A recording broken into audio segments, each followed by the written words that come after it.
സംസ്ഥാനത്ത് ഐക്യ ജനാധിപത്യ മുന്നണിക്ക് ഉജ്ജ്വലമായ വിജയം സമ്മാനിച്ച എല്ലാ വോട്ടർമാരോടും പ്രത്യേകമായ നന്ദി പ്രകാശിപ്പിക്കുന്നു. ശ്രീ രാഹുൽ ഗാന്ധി 2024 വിജയിച്ചതിനേക്കാൾ അതിനേക്കാൾ ഉജ്ജ്വലമായ ഭൂരിപക്ഷത്തിലേക്ക് ശ്രീമതി പ്രിയങ്ക ഗാന്ധിയുടെ ഭൂരിപക്ഷം പോവുകയാണ്. ശ്രീ ഷാഫി പറമ്പിൽ 2021 വിജയിച്ചതിന്റെ ഏകദേശം 5 ഇരട്ടിയോളം ഭൂരിപക്ഷത്തിനാണ് ശ്രീ രാഹുൽ മാങ്കൂട്ടത്തിൽ നിയമസഭയിലേക്ക് പോകുന്നത്. ചേലക്കരയിൽ 2021 LDF-ന് കിട്ടിയ 40,000 വോട്ടിന്റെ ഭൂരിപക്ഷത്തിൽ നിന്ന് 28,000 വോട്ട് കുറച്ചുകൊണ്ടുവരാൻ ഞങ്ങളുടെ പോരാട്ടത്തിന് കഴിഞ്ഞു. നിങ്ങൾക്കറിയാം, കഴിഞ്ഞ 3 വർഷത്തിനിടയിൽ നിരവധി ഉപതെരഞ്ഞെടുപ്പുകൾ നടന്നു കേരളത്തിൽ. തൃക്കാക്കരയിൽ PT തോമസ് വിജയിച്ചതിന്റെ ഇരട്ടി ഭൂരിപക്ഷത്തിന് ശ്രീമതി ഉമാ തോമസ് വിജയിച്ചു. പുതുപ്പള്ളിയിൽ ശ്രീ ഉമ്മൻചാണ്ടി വിജയിച്ചതിന്റെ 4 ഇരട്ടി ഭൂരിപക്ഷത്തിനാണ് ശ്രീ ചാണ്ടി ഉമ്മൻ ജയിച്ചത്. ഇവിടെ പാലക്കാട് ഷാഫി പറമ്പിൽ ജയിച്ചതിന്റെ 5 ഇരട്ടി ഓളം ഭൂരിപക്ഷത്തിൽ, 5 ഇരട്ടിയുടെ അടുത്തുള്ള ഭൂരിപക്ഷത്തിലേക്ക് രാഹുൽ മാങ്കൂട്ടത്തിൽ എത്തി. ചേലക്കരയിൽ ഞാൻ പറഞ്ഞതുപോലെ 28,000 വോട്ടാണ് കുറവുണ്ടായത്. എന്നിട്ടും ചില മന്ത്രിമാർ, പ്രത്യേകിച്ച് മുഖ്യമന്ത്രിയുടെ ഏറ്റവും അടുത്തയാളായ പൊതുമരാമത്ത് മന്ത്രി, അദ്ദേഹമാണ് ആ മുഖ്യമന്ത്രിക്ക് വേണ്ടി വരാറുള്ളത്, വേറെ ആരെയും കാണാറില്ല. അദ്ദേഹം പറഞ്ഞത് പിണറായി വിജയൻ തിളങ്ങി നിൽക്കുന്നു എന്നാണ്. ഇത്രയും വലിയ തോൽവി ഉണ്ടായിട്ട് എങ്ങനെയാ മുഖ്യമന്ത്രി തിളങ്ങി നിൽക്കുന്നത്? ഭരണവിരുദ്ധ വികാരം ഇല്ല എന്നാണ് CPM അവകാശപ്പെടുന്നത്. അങ്ങനെ തന്നെ നിങ്ങൾ വിശ്വസിച്ചാൽ മതി, ഞങ്ങൾക്ക് അതാണ് സന്തോഷം. അങ്ങനെ തന്നെ നിങ്ങൾ വിചാരിക്കുക, ഭരണവിരുദ്ധ വികാരം ഇല്ല എന്ന് തന്നെ നിങ്ങൾ വിചാരിക്കുക, അല്ലേ? അതാണ് കോൺഗ്രസിൽ നിന്ന് സീറ്റ് കിട്ടാത്ത ഒരാളെ BJP-യിൽ സീറ്റ് അന്വേഷിച്ച് പോയ ഒരാളെ സ്ഥാനാർത്ഥിയാക്കി 2ാം സ്ഥാനത്തിന് പോലും മത്സരിക്കാൻ ഉള്ള അവകാശമാണ് അവർ നഷ്ടപ്പെടുത്തിയത്, CPM നഷ്ടപ്പെടുത്തിയത്. 3ാം സ്ഥാനം ഉറപ്പിച്ചിട്ടും പാലക്കാട് കോൺഗ്രസിനെയും UDF-നെയും പരാജയപ്പെടുത്താൻ CPM ശ്രമിക്കുകയായിരുന്നു. BJP-യെ ദുർബലപ്പെടുത്താനല്ല, മറിച്ച് കോൺഗ്രസിനെയും UDF-നെയും ദുർബലപ്പെടുത്തി BJP-ക്ക് വിജയമൊരുക്കാനുള്ള പണിയാണ് അവിടെ ചെയ്തത്. സത്യത്തിൽ അവിടെ രണ്ടുപേരും ഒരുമിച്ച് ചേർന്നാണ് പാലക്കാട് മത്സരിച്ചത്. അതാണ് മഹാഭൂരിപക്ഷം, പാലക്കാടിന്റെ ചരിത്രത്തിലെ ഏറ്റവും വലിയ ഭൂരിപക്ഷം. സത്യത്തിൽ ഞങ്ങളെല്ലാം പറഞ്ഞത് 10,000-ന് മീതെ ഒരു 15,000-ന് ഇടയിലുള്ള ഭൂരിപക്ഷമാണ്. സത്യത്തിൽ ഈ 18,000 എന്ന് പറയുന്നത് അത് ഞങ്ങൾക്ക് മാത്രം അവകാശപ്പെട്ടതല്ല, അത് BJP-യുടെയും CPM-ന്റെയും തെരഞ്ഞെടുപ്പ് നിയന്ത്രിച്ചവർക്ക് കൂടി അവകാശപ്പെട്ടാണ്. ഞാൻ അവർക്ക് കൂടി കൊടുക്കുക അതിൻ്റെ ഇത്. കാരണം അവരാണ് ഈ തെരഞ്ഞെടുപ്പിൽ ഞങ്ങൾക്കെതിരായിട്ടുള്ള ദുഷ്പ്രചരണങ്ങൾ നടത്തി എന്തെല്ലാം കഥകളാണ് മെനഞ്ഞുണ്ടാക്കിയത്. അതിനെല്ലാമുള്ള പാലക്കാടിന്റെ മറുപടിയാണ് ഈ വലിയ ഭൂരിപക്ഷം.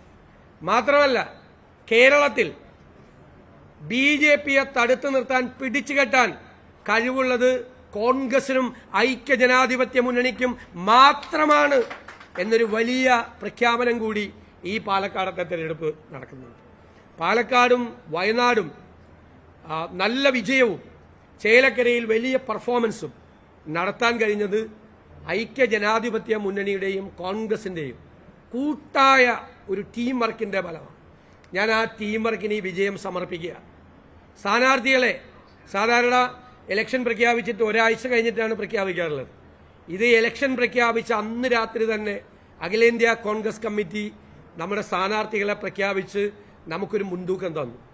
അതിന് നേതൃത്വം കൊടുത്ത ശ്രീ KC വേണുഗോപാലിനെ ഞാൻ പ്രത്യേകമായി ഈ അവസരത്തിൽ നന്ദി പറയുന്നു.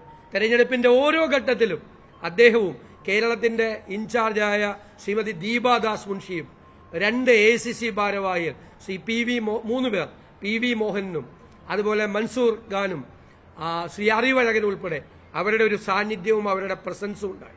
അഖിലേന്ത്യാ കോൺഗ്രസ് കമ്മിറ്റി കേരളത്തിലെ കോൺഗ്രസ് ലീഡർഷിപ്പിന്, UDF ലീഡർഷിപ്പിന് നൽകിയ പിന്തുണയ്ക്ക് ഞാൻ ആദ്യം നന്ദി പറയാം. KPCC പ്രസിഡന്റ് ശ്രീ K സുധാകരന്റെ നേതൃത്വത്തിൽ KPCC-യുടെ ഭാരവാഹികൾ ഒരു ടീമായി നിന്നു. UDF-ന്റെ ഘടകകക്ഷികൾ ശ്രീ പാണക്കാട് സാദിഖ് അലി ശിഹാബ് തങ്ങൾ തന്നെ, ശ്രീ കുഞ്ഞാലിക്കുട്ടി സാഹിബ് അടക്കമുള്ള ആളുകൾ നേതൃത്വം കൊടുത്തു. ഘടകകക്ഷി നേതാക്കൾ എല്ലാവരും, UDF സെക്രട്ടറി CP ജോൺ അടക്കം ഉള്ള മുഴുവൻ നേതാക്കന്മാരും ഒരു പാർട്ടിയെ പോലെയാണ് പ്രവർത്തിച്ചത്. UDFന്റെ കോൺഗ്രസിനകത്തെയും ഐക്യമാണ്. എന്തായിരുന്നു ബഹളം? ആദ്യത്തെ ആഴ്ച കോൺഗ്രസിന് വലിയ കുഴപ്പമാണ്, പാലക്കാട് ഇപ്പോൾ പല കഷ്ണമായിട്ട് ആളുകൾ പോകുന്നു. അന്ന് ഞങ്ങൾ പറഞ്ഞു, കോൺഗ്രസിലല്ല കുഴപ്പം, UDFലല്ല കുഴപ്പം, കുഴപ്പം CPMലും കുഴപ്പം BJPയിലുമാണ് എന്ന് ഞങ്ങൾ നേരത്തെ തന്നെ ഞങ്ങൾ പറഞ്ഞത്. അതാണല്ലോ ഇപ്പോൾ സംഭവിച്ചത്. കഴിഞ്ഞ 21 തെരഞ്ഞെടുപ്പിൽ 50,000 വോട്ട് ശ്രീധരന് കിട്ടിയെങ്കിൽ ഇപ്പോഴത്തെ സ്ഥാനാർത്ഥിക്ക് കിട്ടിയത് 38,000 വോട്ട്. 38,000-ലധികം വോട്ട് മാത്രമാണ് കിട്ടിയത്. 12,000 വോട്ട് കുറഞ്ഞു, BJPയുടെ വോട്ട് കുറഞ്ഞു പാലക്കാട്. അപ്പോൾ ഇതാണ് തെരഞ്ഞെടുപ്പ്. അപ്പോൾ ഈ തെരഞ്ഞെടുപ്പ് നൽകുന്നൊരു വലിയ പാഠമുണ്ട്. ആ പാഠം ജനങ്ങൾ ഞങ്ങൾക്ക് നൽകിയ പാഠമാണ്. നന്നായി ഒരുമിച്ച് നിന്നൊരു ടീമായി വർക്ക് ചെയ്താൽ വിജയം നിങ്ങൾക്കുള്ളതാണ് എന്നാണ് ജനങ്ങൾ ഞങ്ങളോട് പറഞ്ഞത്. തീർച്ചയായിട്ടും ആ ജനങ്ങളോട്, വോട്ടർമാരോട് പ്രത്യേകമായ നന്ദി ഞാൻ ഒരിക്കൽ കൂടി പറയുന്നു. ജനങ്ങൾ ആഗ്രഹിക്കുന്നത് പോലെ ജനങ്ങളുടെ പ്രശ്നങ്ങൾക്ക് പരിഹാരമുണ്ടാക്കാൻ കഴിയുന്ന ഒരു വലിയ മുന്നണിയായി ഐക്യ ജനാധിപത്യ മുന്നണി മാറും. കോൺഗ്രസ് എല്ലാ നേതാക്കളും മുൻ KPCC പ്രസിഡന്റ് വസി രമേശ് ചെന്നിത്തല, അദ്ദേഹത്തിന് മഹാരാഷ്ട്രയിലെ ചുമതലയാണ്. എങ്കിലും അദ്ദേഹം 2-3 പ്രാവശ്യം ഇവിടെ വന്ന് തെരഞ്ഞെടുപ്പിന്റെ ഉള്ള സഹായങ്ങൾ നടത്തി. മുൻ KPCC പ്രസിഡന്റുമാർ ഉൾപ്പെടെയുള്ള നേതാക്കൾ, മുഴുവൻ MLAമാർ, MP മാർ, ഭാരവാഹികൾ എല്ലാവരും ഏൽപ്പിച്ച ചുമതലകൾ വളരെ ഭംഗിയായി നിർവഹിച്ച അവരോട് ഞങ്ങൾ എല്ലാവരും കടപ്പെട്ടിരിക്കുന്നു. ഞാനതുകൊണ്ട് ഐക്യ ജനാധിപത്യ മുന്നണിക്ക് തെരഞ്ഞെടുപ്പ് പ്രവർത്തനം നടത്തിയ ഈ ടീമിന്, ആ ടീം വർക്കിന് ഞാൻ ഈ വിജയം സമർപ്പിക്കുന്നു. എല്ലാവരോടും നന്ദി പറയാം.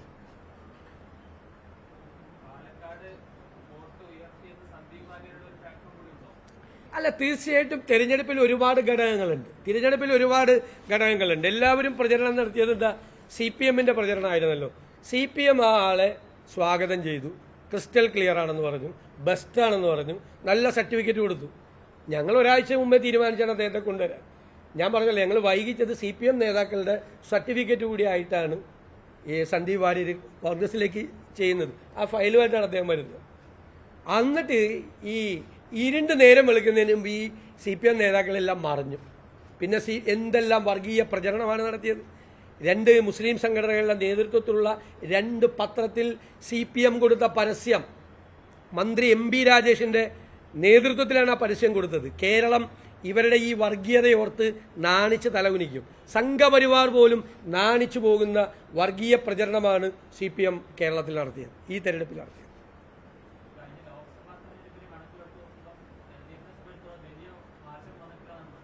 ലോകസഭാ തെരഞ്ഞെടുപ്പ് അല്ലല്ലോ സാധാരണ പറയാറുള്ളത്. അല്ലല്ല, ഞാൻ പറയാ, അങ്ങനെയാണെങ്കിൽ നമ്മൾ അസംബ്ലി തെരഞ്ഞെടുപ്പിൽ ലോകസഭാ ആ വോട്ടാ കിട്ടിയത് 3ാം സ്ഥാനത്താണ്. അത് തന്നെ, വോട്ടിലൊരു മാറ്റമില്ല, കാര്യമായിട്ടുള്ളൊരു മാറ്റമില്ല. വോട്ടിന്റെ വർധനവിന്റെ പ്രപ്പോർഷൻ അനുസരിച്ച് പോലുള്ള മാറ്റമില്ല. വോട്ടിന്റെ ഒരു വർധനവുണ്ടല്ലോ. കാരണം അവർക്ക് അന്ന് കിട്ടിയത് 2021 കിട്ടിയത് 36,433, ഇപ്പൊ 37 സംതിങ്. വോട്ടർ പട്ടികയും വലുതായിട്ടുണ്ട്. അതിന്റെ പ്രപ്പോർഷൻ പോലും കിട്ടിയില്ല, അതിന്റെ പെർസെന്റേജ് പോലും കിട്ടിയില്ല. 2021 പരമദയനീയമായ സ്ഥിതിയാണ് അവിടെ ഉണ്ടായിരുന്നത്. അത് തന്നെയാണ് അവിടെ നിൽക്കുന്നത്. എവിടെ?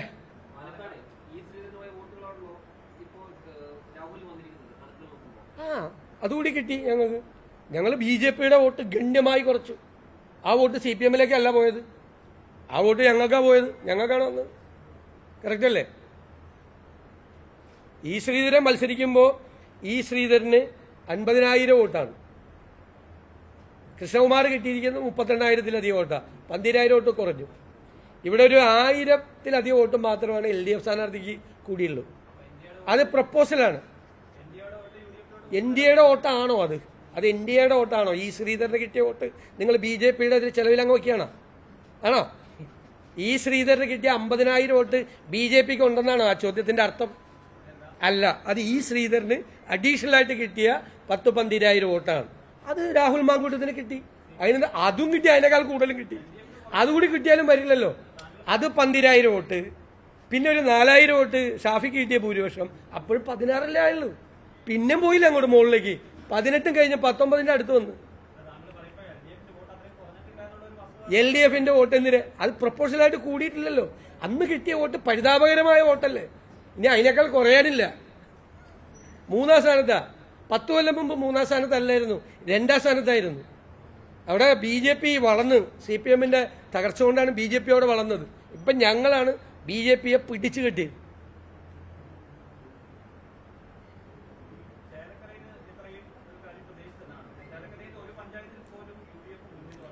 അല്ല, ഞങ്ങളവിടെ ഒരു 3000-ൽ അധികം വോട്ടിന് ജയിക്കുമെന്നായിരുന്നു ഞങ്ങളുടെ കണക്കുകളൊക്കെ കണ്ടിരുന്നു. ഞങ്ങൾ ജയിച്ചില്ല.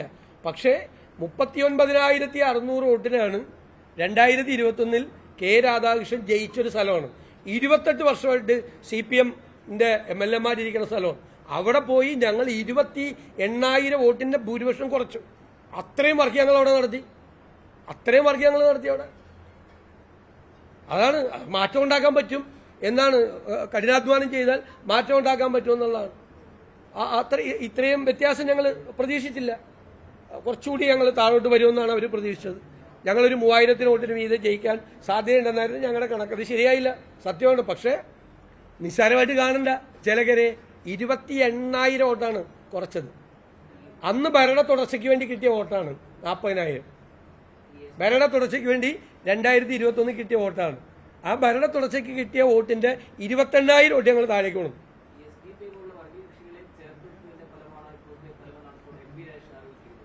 പാലക്കാടല്ലേ? അദ്ദേഹത്തിന് ഞാൻ കുറച്ച് നന്ദി പറയാണ്. പ്രത്യേകിച്ച് ഞാൻ അദ്ദേഹത്തെ കുറിച്ച് ഒന്നും പറയില്ല. ഞാൻ ഈ ആരെക്കുറിച്ച് എന്തെല്ലാം പറഞ്ഞു. അദ്ദേഹം എഴുതി കൊടുത്തതാണ്. അപ്രസക്തരായ ആളുകൾ പാർട്ടി വിട്ടപ്പോൾ പോലും ഈ UDF-ലും BJP-യിലെ സീറ്റ് അന്വേഷിച്ച് സീറ്റ് കിട്ടാത്ത ആൾക്ക് സീറ്റ് കൊടുത്തു. ആ സീറ്റ് കൊടുത്ത ആൾ ആദ്യം പറഞ്ഞത് എന്നെക്കുറിച്ചാണ്. ഞാൻ അഹങ്കാരിയാണ്, ധിക്കാരിയാണ്, ധാർഷ്ട്യമാണ്, ഭയങ്കര കുഴപ്പക്കാരനാണ്. അഹങ്കാരിയും ധിക്കാരിയും ധാർഷ്ട്യവുമുള്ള VD സതീശന്റെ പാർട്ടി വിട്ട് അദ്ദേഹം പോയത് വിനയാന്വിതനും ലാളിത്യവും പാവപ്പെട്ടവനുമായ പിണറായി വിജയന്റെ പാർട്ടിയിലേക്കാണ്. മനസ്സിലായി? എന്നിട്ട് അവിടെ ഞാൻ കാണാത്ത ആള്, ഒരാള് ഒരു യൂത്ത് കോൺഗ്രസിന്റെ സംസ്ഥാന ഭാരവാഹിയായിട്ട് മത്സരിച്ചിട്ട് 15 വോട്ട് കിട്ടിയ ഒരാൾ, ഒരു കൊല്ലമായിട്ട് ഒരു രാഷ്ട്രീയ പ്രവർത്തനം നടക്കുന്നില്ല. അദ്ദേഹം പാർട്ടി വിട്ടുപോയി. ഞാൻ അയാളെ കണ്ടിട്ടില്ല, കേട്ടിട്ടില്ല ഇതുവരെ. അദ്ദേഹം പത്രസമ്മേളനം നടത്തിയപ്പോൾ MP രാജേഷ് എഴുതി കൊടുത്ത് VD സതീശൻ ധാർഷ്ട്യമാണ്, ധിക്കാരാണ്, അഹങ്കാരം. ഞാൻ അത് അസംബ്ലിയിൽ മറുപടി പറഞ്ഞ ഇതൊന്നും അവരെന്നെപ്പറ്റി പറഞ്ഞല്ലെന്ന് എനിക്കറിയാം. അസംബ്ലിയിൽ 15 CPM MLA-മാർ ഇതുപോലെ തന്നെ പറഞ്ഞു. പാർലമെന്ററി പാർട്ടി നേതാവായ മന്ത്രി എഴുതി കൊടുത്ത ഇവിടെ ഒരു 5-8 പേരെ കൊണ്ട് പറയിപ്പിച്ചു. CPM-ന്റെ ക്യാമ്പയിൻ അതാണ്. CPM-കാർ ഇതും പറഞ്ഞുകൊണ്ടിരിക്കുക. അവരെന്നെക്കുറിച്ചല്ല പറയണമെന്ന് എനിക്കറിയാം. അവർക്ക് ഒരാളെ പറ്റി പറയാൻ ആഗ്രഹമുണ്ട്, പക്ഷെ പറയാനുള്ള ധൈര്യമില്ല. അപ്പൊ അവര് ഇതൊക്കെ പറയുമ്പോൾ എനിക്കറിയാം എന്നെ പറ്റിയല്ല, അത് മറ്റേ ആളെ പറ്റിയാണ് പറയണതെന്ന് എനിക്കറിയാം. അവിടെ എനിക്ക് ഒരു വിരോധം അവരോട് ആരോടും ഇല്ല. കാരണം ഇത്രയും ഭൂരിപക്ഷം ആക്കി തന്നത് അവർക്കൊരു പങ്കുണ്ട്. ഞാൻ പറഞ്ഞില്ല, 15,000 വരെ ഞങ്ങളുടെ കഠിനാധ്വാനവും പ്രവർത്തനവും നിൽക്കുള്ളൂ. അതിൻ്റെ അപ്പുറത്തേക്ക് പോകാൻ കാരണം രാത്രിയിലെ റെയ്ഡ്, പിന്നെയുള്ള പെട്ടി നാടകം, പാതിരാ നാടകം, സ്പിരിറ്റ് നാടകം, മനസ്സിലായില്ലേ? പിന്നെ മറ്റേ പത്രങ്ങളിലുള്ള പരസ്യ നാടകം, കുറേ നാടകങ്ങളുണ്ടായിരുന്നു. ആ നാടകത്തിന്റെ മുഴുവൻ സ്ക്രിപ്റ്റ്, സംഭാഷണം, സംവിധാനം എല്ലാം ഈ മന്ത്രിയുടെ അളിയനും കൂടിയായിരുന്നു. അവർക്ക് ഞങ്ങൾ ഡെഡിക്കേറ്റ് ചെയ്യുന്നു. ബാക്കി വോട്ട് 15,000-ന് മീതെയുള്ള വോട്ട് അത് അവർ മേടിച്ചു തന്നെ ഞങ്ങൾക്ക്.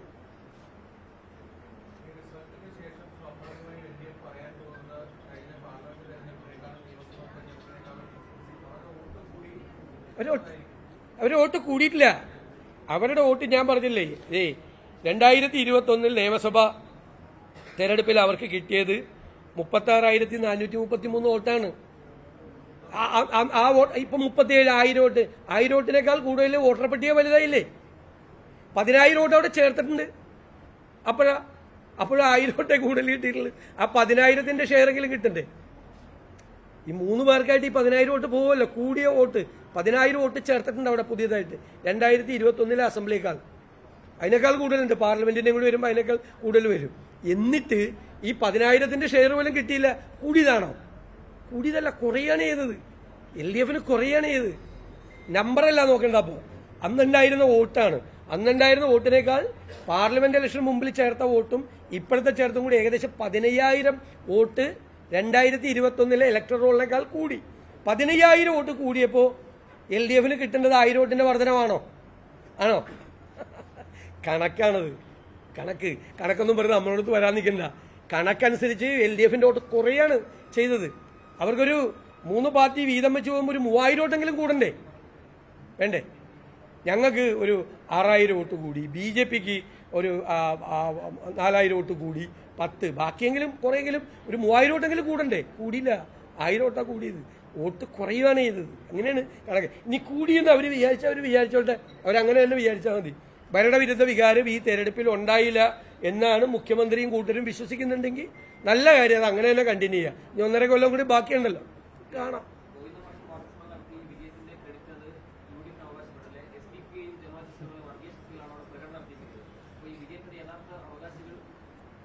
ഈ 18,874 വോട്ടിൽ ജയിച്ചിട്ട് ഇതുപോലത്തെ വർത്താനം പറയാൻ ഈ ഗോവിന്ദന് മാത്രമേ പറ്റുള്ളൂ. അദ്ദേഹത്തിന്റെ സംഭാവനയുണ്ട്, ഞാൻ അദ്ദേഹത്തിന് നന്ദി പറയാൻ മറന്നുപോയി.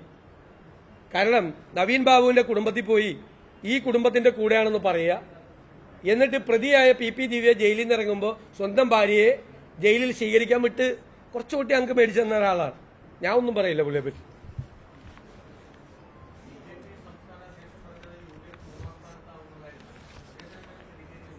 ഞാൻ അദ്ദേഹത്തോടൊന്നും പറയില്ല. അദ്ദേഹത്തിനൊക്കെ ഞാൻ പറഞ്ഞല്ലോ, അവർക്കൊക്കെ ഒരുപാട് സംഭാവനകളുണ്ട് ഈ തെരഞ്ഞെടുപ്പ് ഇങ്ങനെ ആക്കി തന്നതിന്. പിന്നെ അദ്ദേഹത്തിനുള്ള പ്രശ്നം എന്ന് വെച്ചാൽ CPM-നെ 2ാം സ്ഥാനത്താക്കി അദ്ദേഹം. കാരണം പിണറായി വിജയനോട് കടപ്പാടുള്ള ആളല്ലേ. ഈ കള്ളപ്പണ കേസിലെ പ്രതിയാവേണ്ട ആളെ സാക്ഷിയാക്കിയതല്ലേ, മഞ്ചേശ്വരം കോഴക്കേസിൽ രക്ഷപ്പെടുത്തിയ ആളല്ലേ. അദ്ദേഹം നന്ദി കാണിച്ചു, അത്രയേ ഉള്ളൂ. എനിക്ക് കണ്ടകശനിയാണ്, കണ്ടകശനി എന്നെയും കൊണ്ടേ പോവുള്ളൂ എന്നൊക്കെയല്ലേ പറഞ്ഞത്. മുഴുവൻ BJP CPM നേതാക്കളെല്ലാവരും മത്സരിച്ച് എൻ്റെ സ്ഥാനം തെറിക്കും എന്തെല്ലാമാണ് അവർ പറഞ്ഞത്. അതൊന്നും സാരമില്ല, ഞാനതൊന്നും ഇലക്ഷൻ കാലത്ത് അങ്ങനെ പറഞ്ഞു. വ്യക്തിപരമായി ഒരുപാട് ആക്ഷേപങ്ങൾ, ഇങ്ങനെയുള്ള ഒരുപാട് കാര്യങ്ങൾ പറഞ്ഞു. അതൊന്നും സാരമില്ല, അതൊക്കെ തെരഞ്ഞെടുപ്പ് കാലത്ത് നമ്മൾ കേൾക്കാൻ നമ്മൾ വിധിക്കപ്പെട്ട ആളുകളാണ്. എനിക്ക് അതിനൊന്നും ഒരു വിദ്വേഷമില്ല, ഒന്നുമില്ല. കാരണം ജനങ്ങൾ നമ്മളോടൊപ്പമാണ് എന്ന് അവർ തെളിയിച്ചു. ഇതുപോലുള്ള ഇതിനേക്കാൾ വലിയ വിജയം എങ്ങനെ നൽകുമല്ലോ, ഇതിനേക്കാൾ വലിയ വിജയം അവരോട് ഞങ്ങൾ കടപ്പെട്ടിരിക്കുന്നു. അവരുടെ ആഗ്രഹങ്ങൾക്കും അവരുടെ സ്വപ്നങ്ങൾക്കും അനുസരിച്ച് ഞങ്ങൾ മുന്നോട്ട് പോകും. അതുപോലെ ഐക്യജനാധിപത്യ മുന്നണിയിലും കോൺഗ്രസിലും എല്ലാവരെയും ചേർത്ത് പിടിച്ച് ഞങ്ങൾ ഒറ്റക്കെട്ടായിട്ട് മുന്നോട്ട് പോകും. പ്രിയങ്ക ഗാന്ധിയുടെ ഈ വലിയ ഉജ്ജ്വലമായ വിജയം കൂടി ആയിട്ടില്ല, ഭൂരിപക്ഷം ഇങ്ങനെ കയറി കൊണ്ടിരിക്കുകയാണ്.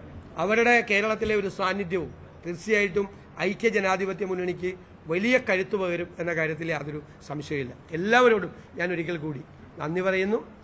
നന്ദി. അല്ലല്ല, അങ്ങോട്ട് പോയിക്കൊണ്ടിരിക്കുകയല്ലേ, നമ്മളായില്ലല്ലോ, എത്തിയില്ലല്ലോ. എന്തായാലും രാഹുൽ ഗാന്ധിയുടെ 2024 ഭൂരിപക്ഷത്തിന്റെ മുകളിലേക്ക് പോയി കഴിഞ്ഞു. അല്ല, പോട്ടെ, മുകളിലേക്ക് പോട്ടെ, എത്തിയിട്ടില്ലല്ലോ.